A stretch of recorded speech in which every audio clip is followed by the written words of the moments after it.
the mid, you just kill SF 100 times over.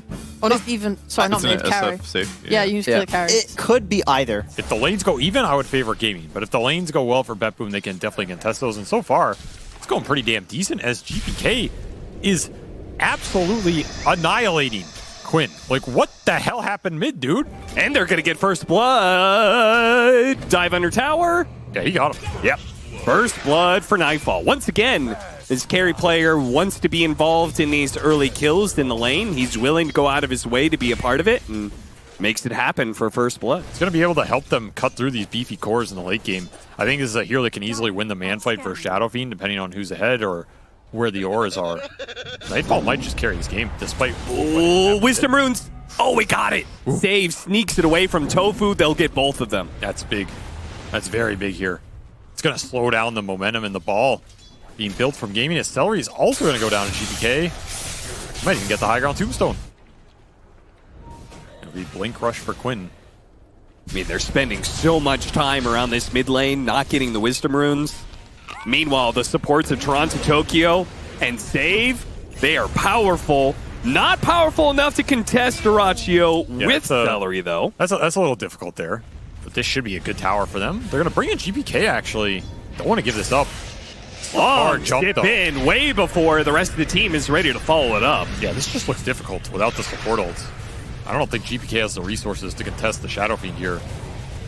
Especially into Soul Rift Tombstone. They're going to try and take the Tombstone now. They brought everybody for this fight. Another sip in. GPK. Got to be careful of the arrow. Tofu fakes it. Now he lands it onto Nightfall, but the damage is already done. Ace and the Mirana are already dead. And the SF gets cleaned up pretty damn quickly, too. Boy, that damage came thick and fast for Betboom.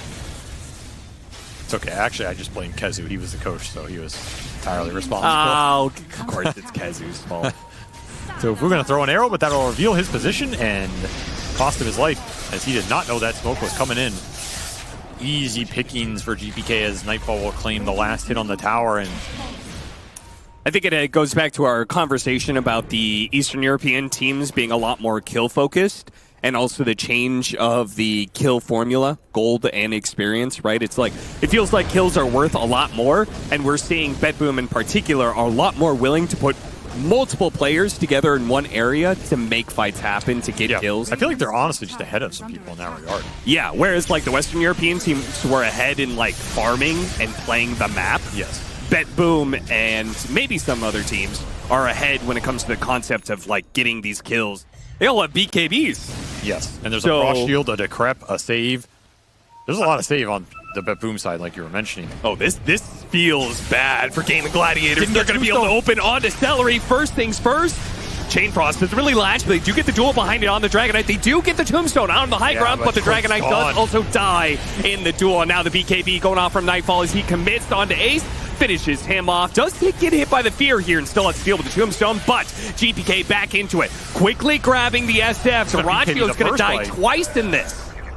He has nobody else around him. All of his teammates are dead, so he's going to come back in. A single stun will stop him, and that's all it needs. Sinister Gaze, that's good enough. A team wipe +1. You are now pushing this DK very far behind, and that is 2 deaths that the BKB has done nothing for. You're still looking for more here. They do not have the duels, so this is not as simple. Okay, maybe it is as simple. Tombstone straight up. Grab ally went on to Ace instead of Dyrachyo. Not that it mattered, frankly. And if you let this duel damage start flowing, another duel for Quinn. There's just no saving him.